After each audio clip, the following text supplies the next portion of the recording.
And so for the Warriors, you get to rest a couple banged up guys. You develop some rhythm. And I got to ask you for Sunday, as James Johnson loses it out of bounds, the 12:30 start on Sunday. Day games are very odd in the NBA. It's very unusual, and guys don't normally react well to them. I agree. It can be really weird. I think you get really used to your routine on game day, what you're able to do, and the early start, it kind of throws you off. Your body clock is up in here getting warmed up, throwing punches at the air, and trying to work up as James Johnson with Billy Hernangomez, Callahan, Alexander Walker, and Eric Bledsoe for the Pelicans. Leading up to Sunday as Najee Marshall puts it in and draws the foul. So here's Rick Celebrini's going to take him to the locker room, but I mean, tell me, what do you go through as a player when that happens? That Rice died. This is, if you could have a running clock, this would be the perfect game to have one. Beautiful steal by Bazemore. Push ahead Nico running with Mulder. Went behind the back to set him up. It's perfect. He just made his defender out of us as James Johnson went down now in the backcourt. Najee Marshall's while my phone is dead, the Warriors decide we're calling this guy up. And so they're calling me, and it's Don Nelson, it's Riley, it's Chris Mullen, and everybody's calling me, and my mom's calling, my agent's calling me, and no one can get a hold of me. By the time I get a charger and get my phone charged, I turn my phone on, I got like 60 missed calls. My mom's like, "What are you doing? This is what we've been praying for. You're gonna miss your call up. Are you crazy? Where are you?" And so I finally called everybody back, and it all worked out. That's actually the OKC was our first game. I know, I called it. And you called your first NBA points. I did not miss my call up. And it's I could just see, Mom, no one got me a charger for Christmas. Exactly. My birthday's the 16th too. My birthday came and Christmas came, and no one thought to give me an extra charger. This is a family fail. I didn't have a charger for my phone. So now Juan gets that. Oh, I can't believe this. Jordan Poole's back in the game. What? It's Willis Reed. No, it's not. No, it's not. It's not the same high stakes. I don't know that I want Jordan Poole back in the game right now. I'm a little nervous. Jordan is back in the game here. Oh, my goodness. That did not look good when he landed. This is what toughness looks like. He's like, I am not giving up an opportunity to get my career high. Forget this ankle bone. I'm going back in. And Gabriel missing there, and Hernangomez shoved off to get that rebound. Now, here's the thing with pro athletes. You can play with pain, but you can't play with injury. Yeah.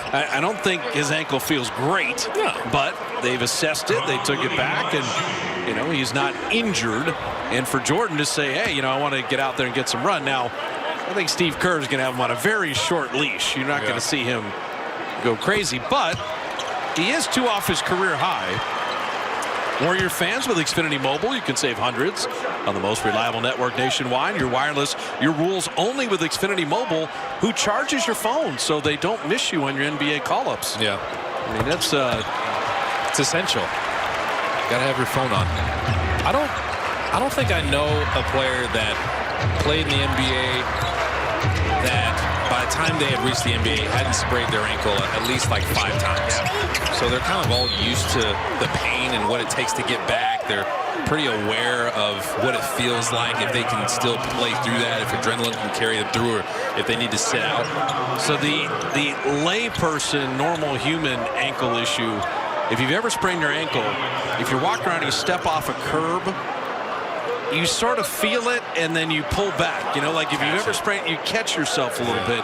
And NBA guys do that stepping off a curb thing. Like when they know, there's kind of a reaction to it, because like you said, you played so much basketball in your life, you kind of know those things. Right, yeah. But when you step on someone's foot, that's different. You don't have a choice. It's hard. And it looked like for his, it may not have turned all the way over to where your actual ankle bone hits the ground. It looked like he may have caught it a little bit and just kind of fell over before the major impact. Do you think that Steph Curry just scorned him and said, get back in the game? I know about ankle issues. Probably. You're fine. Probably. Baseball posting up and missing there. Yeah, I'm watching Jordan a little bit. I want to make sure he's all right here as Najee Marshall lays it up and in.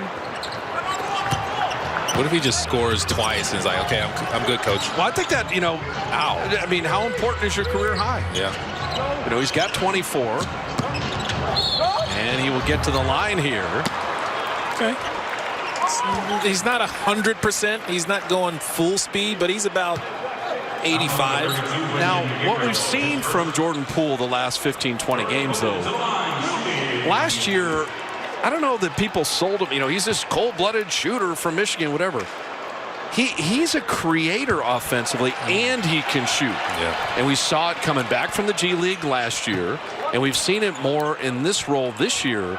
And that's what's exciting about him going forward as a second-unit scorer, which the Warriors have died in those non-Steph minutes, not having enough scoring. And that's why we think he's going to be more consistent in the future, because he is getting more and more comfortable in those situations, handling and pick and rolls, making plays for his teammates. So in a game where he may not be shooting as well, you can still bring the element of your playmaking, getting guys assists, getting downhill, and still being an offense generator. So you still have an effect on the game.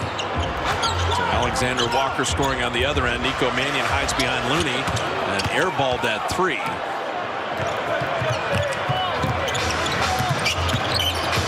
Game has gone up and down. The Warriors maintain a double-digit advantage for most of the game.